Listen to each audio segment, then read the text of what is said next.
Maraming salamat po. Maupo tayo lahat. Senate President Frank Drilon, members of the Senate President, my kuya Bam Aquino, Senator Cinto Villar, Senator Tito Soto, Speaker Feliciano Sani Belmonte, Representatives Boyd Gonzales, Dax Cua, Mark Villar, other members of the House present, Executive Secretary Pangito Ochoa, members of the Cabinet present, Governor Alfonso Boyumali, Mayor Herbert Bautista, members of the Joint Foreign Chambers of Commerce in the Philippines, civil society and business partners, fellow workers of government, honored guests, ladies and gentlemen, good morning. Ako po yung nahuli dahil yung talumpati ko pong hinanda o yung hinandang talumpati para sa akin ay hindi ho, palagay ko, angkop na angkop sa bigat ng mga batas na isinabatas natin itong araw na to. Lalo na nandito po ang ating NEDA Director General na isang batikang profesor ng UP School of Economics. Baka mapagkamalan po yung ibang eskwelahan na hindi karapat-dapat tawaging pamantasan ng pag-aaral ng siyensya ng economics. So ako po yung nag-lecture sa mga writer ko kanina ng economics, kaya umabot tayo ng ganito. Sa delay ko naman po, si Speaker Belmonte pinag-usapan na yung ating Competition Act at saka yung Cabotage Law. Sabi niya, good luck ko sa inyo kung may masasabi pa kayo.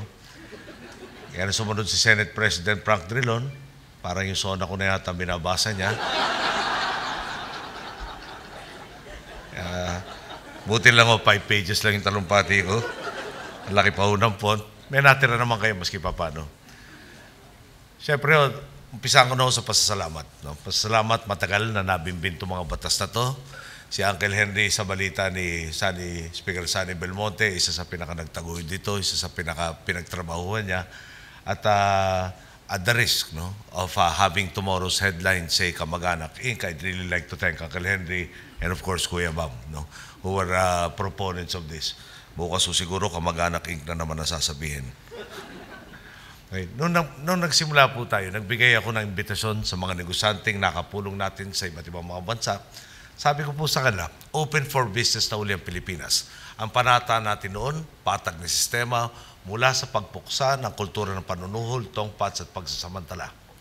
Tinanggal nga po natin ang kurap at ang mga negosyo naman ang ating magiging katuwang upang maihahon ang mahihirap. Malinaw naman na naging bunga ng ating mga ipinunla. Mula 2010 hanggang 2014, nagtala tayo ng 6.2% na average GDP growth.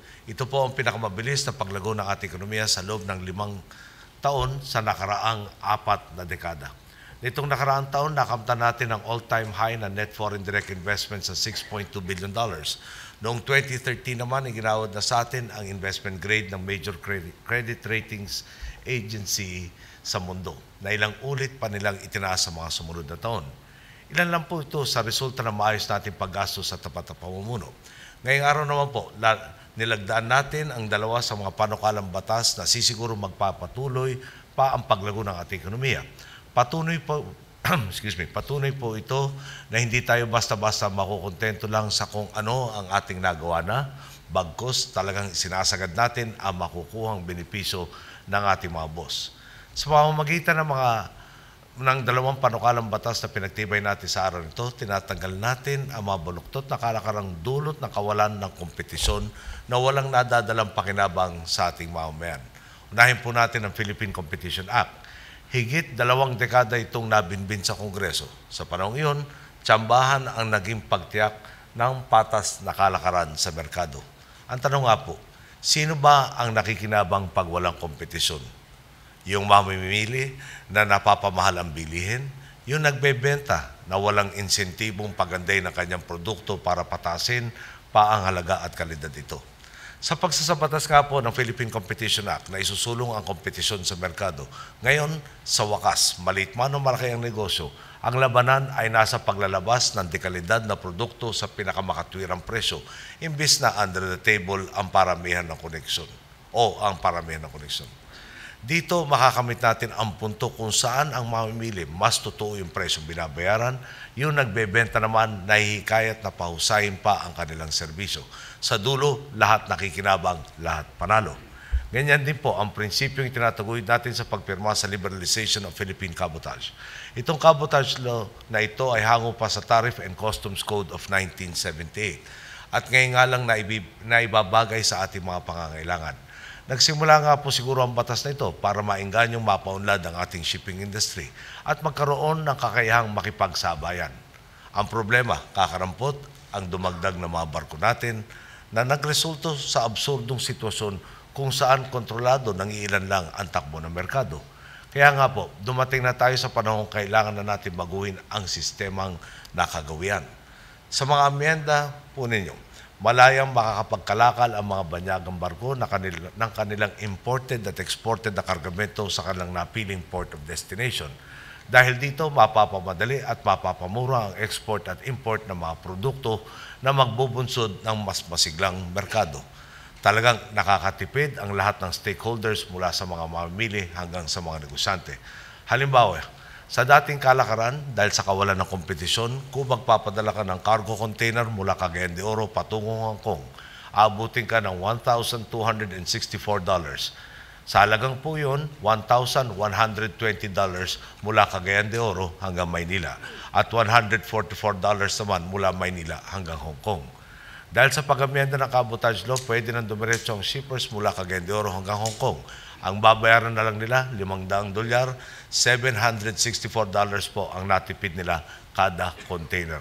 Di ba napaka-absurdong sitwasyon na ito kung saan ang Pilipinas ay tinatayang pangatlo o pang-apat o pang-limang pinakamalaking gawaan ng mga barko at kung saan mula 1/3 hanggang 1/4 ng seafarers ay nagmumula sa buong mundo ay sana ng pinakamataas na presyo sa pagbabarko.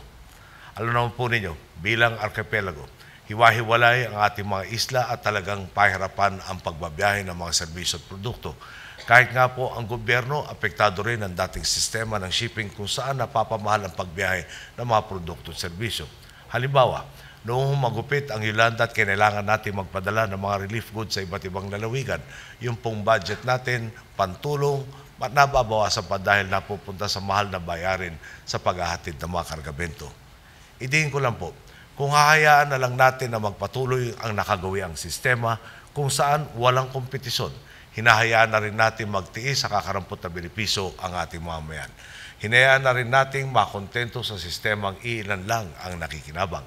Totoo nga po, pagkakaisa nagdala sa atin sa kaunlarang tinatamasa natin ngayon. Kaya naman bago ako magpatuloy, magpapasalamat na rin tayo sa mga butihin nating kongresista at senador na nakiambag sa pagsusulong ng mga batas na ito.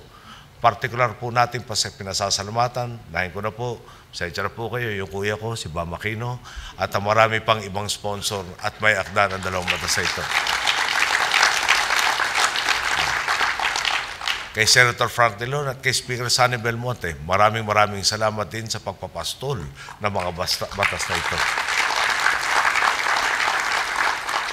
Sama ko na rin po si Uncle Henry, sa po natin mga kasamaan sa NPC na talaga naman nagsulong po ng batas na ito. Nagpapasalamat din po tayo kina Executive Secretary Paquito Ochoa, Senators Vicente Soto III at Cynthia Villar, Representatives Dina Abad, Boyd Gonzales, Mark Villar, Dax Cua sa pakikisa sa inisyatibang ito. Naniniwala tayong kalayaan ang haligi ng matibay na Estado. Nagbubunsod ito ng kompetisyon na nagpapalago ng ekonomiya at nagpapalawak ng oportunidad. Lilinawin ko lang din po, itataguyod ng mga batas na ito ang paglago ng mga negosyo dito sa bansa. Pero hindi lang dyan nagtatapos ang ating estratehiya. Kasabay nito, marami rin tayong mga polisiya at programa nakatuon sa pagbibigay lakas sa ating mamamayan.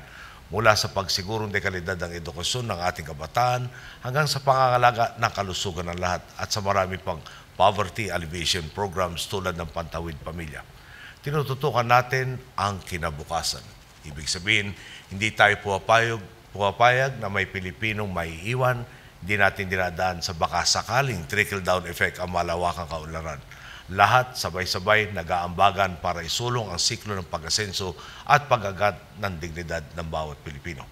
Marami na nga po tayong nakamit sa 5 taon natin sa panunukulan. Muli nang naniniwala ang Pilipino na kaya niyang makipagsabayan at makipagtagisan sa ibang bansa. Nakikita na nga po natin ang pagbabago. Kung noon natatakot pa tayong magtaya, ngayon nakikita na natin ito bilang oportunidad na umunlad. Kung noon nagdududa pa tayo sa ating kakayahan, ngayon handang-handa na tayong harapin ang anumang hamon. Makakaasa ang ating mga boss sa pinagtibay nating Philippine Competition Act at Liberalization of Philippine Cabotage, ang pagbabagong tinatamasa natin ngayon ay magpapatuloy hanggang sa mga susunod pang henerasyon. Kahit wala na po tayo sa pwesto, sisiguruhin ng mga batas na ito na hindi basta-basta matitibag ang tinatag nating mga pundasyon para sa transformasyon ng ating ekonomiya at kalakang lipunan. Tiwala naman po ako. Ngayon na nabawi na natin ang pambansang dangal, ngayon may gobyerno ng tunay na naglilingkod sa sambayanan at ngayon may kumpiyansa na ang Pilipinong umasenso at tuparin ang kanyang mga pangarap. Talaga naman pong abot kamay na natin ang isang kinabukasang dihamak na mas maunlad kaysa sa ating pong dinatnan. At muli po, magpapasalamat ako sa ating mga membro ng Senado at Kongreso na talaga naman pong sa araw na ito walang kaduda-duda, pinakamatinding kritiko na ho natin magsasalita. Sige, maghanap ka ng preba na hindi talaga nagsilingkod ang ating mga kinatawan sa parehong kapulungan. Magandang araw po, magandang araw sa inyo.